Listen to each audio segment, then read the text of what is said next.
we mentioned before that you had worked on two City and Color singles, Meant to Be and Underground. And there was recently an announcement that the new City and Color album, it's called The Love Still Held Me Near, that's coming out March 31st. So that is fast approaching. How excited are you for that album? Very, because I've heard the masters and they sound pretty darn good. Plus, the songs are just so heartfelt. I mean, just recording that too, like you always go home and you have all the songs stuck in your head, whatever you just worked on. And even now, like there's some songs I can't wait for the world to hear, you know what I mean? And it's pretty hard to sometimes not say certain things that you work on.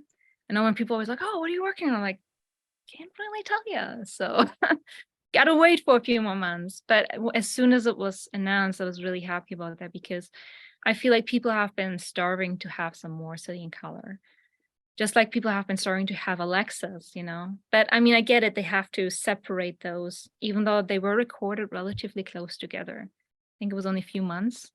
But then because you can't, like, Dallas can't just tour with two bands at the same time. I get it. We wish he could. Yeah, well, you can't clone that yet. And even then, you can't put all of that, you know, person into the clone. Like it's They've got holograms now, but you wouldn't get the soul of Dallas in each of those bands, you know? So and I mean, good for him, you know, being like that much of a powerhouse that you can have two very different projects from one another. But that really moves people.